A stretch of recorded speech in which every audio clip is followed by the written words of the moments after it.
안녕하세요. 엄마의 아침 신문입니다.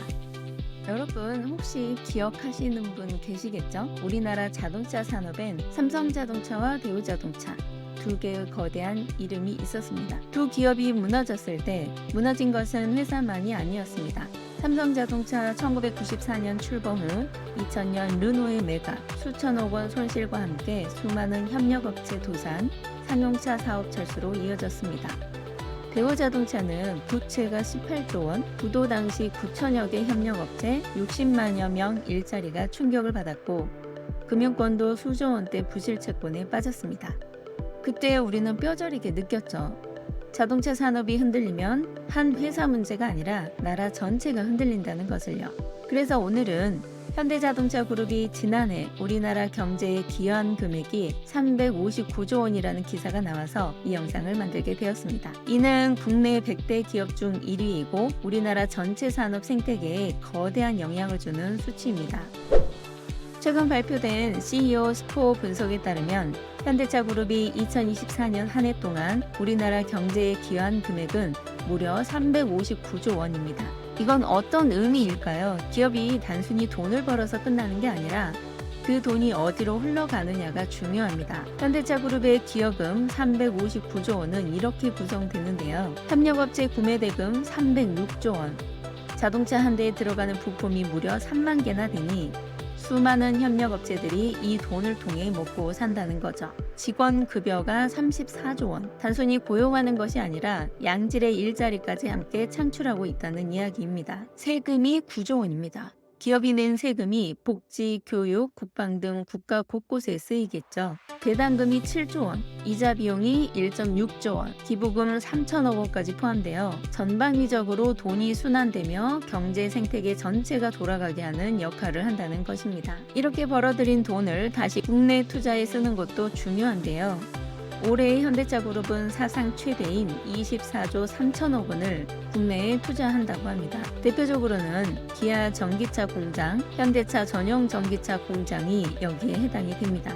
그런데 정말 흥미로운 건 자동차 산업이 반도체보다 더 많은 일자리를 만든다는 사실입니다. 자동차 산업 고용이 150만 명이면 반도체와 철강은 약 70만 명에 해당이 되고요. 임금 수준도 높습니다. 자동차 업계 평균 연봉이 6,091만 원으로 제조업 평균보다 약 13%나 높다고 합니다. 그리고 이 산업이 수도권만이 아니라 전국에 고르게 분포되어 있다는 것도 특징인데요. 즉, 지역 균형 발전에도 기여하고 있는 셈이죠. 동남권, 수도권, 충청권의 16%, 호남권 11%, 대구, 경북권은 9%. 이렇게 전국에 퍼져 있는 덕분에 현대차는 한 지역의 성장만이 아니라 전국적인 균형 발전에 기여하고 있습니다. 이건 반도체나 조선업과는 조금 다른 특징인데요. 예를 들어 반도체는 수도권, 조선업은 동남권에 80% 이상이 몰려 있거든요. 하지만 자동차 산업은 다양한 지역에 공장이 있고 그로 인해 지역 경제와 일자리가 함께 살아납니다. 정말 국민 기업이라는 말이 어울리는 것 같습니다. 오늘 기사에서 중요한 개념 중 하나가 바로 경제 기여도입니다. 경제 기여도란 기업이 단순히 벌어들인 매출이 아니라 그 돈이 어떻게 사회 곳곳에 퍼져나가며 영향을 미치는지를 수치로 나타낸 건데 매출만 크다고 좋은 기업이 아니겠죠. 고용 창출, 협력사 상생, 세금 납부, 국내 투자까지 모두 포함된 이 경제 기여도가 진짜로 나라를 먹여 살리는 셈입니다. 그런데 이렇게 어마어마한 현대차가 흔들린다면 어떤 문제가 생길까요? 150만 명의 고용, 협력업체가 수천 개, 세금이 또 수조 원. 단순한 기업 문제가 아니라 국가 경제의 위기가 될 수도 있다는 거죠. 지금 전기차로 산업이 전환되는 시점에서 정부가 어떻게 지원하고 산업 전환을 이끌어야 하는지 단순히 보조금이 아니라 연구개발과 생태계 전체를 보살피는 정책이 필요하다는 의견들이 많습니다. 한 기업이 이렇게까지 산업과 국가를 책임지는 구조가 바람직할까 싶은데요. 이거는 우리가 자동차 산업에 너무 의존하는 구조를 갖고 있기 때문에 생긴 결과이지 않을까 싶습니다. 어제도 이와 비슷한 칼럼이 있었는데요. 누가 뭐래도 우리가 먹고 사는 기반은 반도체, 자동차, 배터리라는 거예요.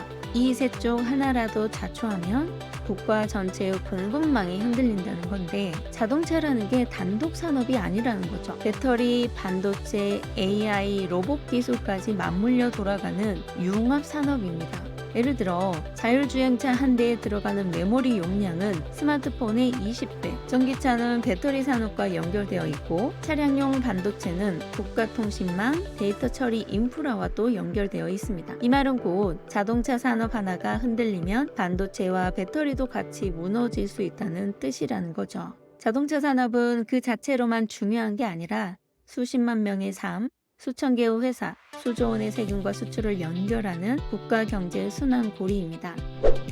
자동차 한 대는 부품 3만 개의 조합이지만 그 산업 하나는 국가 전체를 움직이는 순환의 연결고리이다. 그러면 우리가 뭘 할 수 있을까? 우리가 자동차를 직접 만들 순 없지만 기술을 이해하고 그들이 이루려고 하는 미래를 응원하는 마음으로 봐야 하지 않을까? 이 거대한 생태계에 의미 있는 연결점이 될 수 있지 않을까라는 생각이 드네요. 5년마다 자동차를 바꾸고 싶어하는 그 남자에게 잔소리를 하면 안 될 것 같은데, 그러다간 통장이 텅장될 것 같고, 문제는 우리 집 경제도 살아야 하니까. 세상은 뉴스로 움직이고 가족은 엄마로 움직입니다. 엄마의 아침 신문이었습니다. 감사합니다.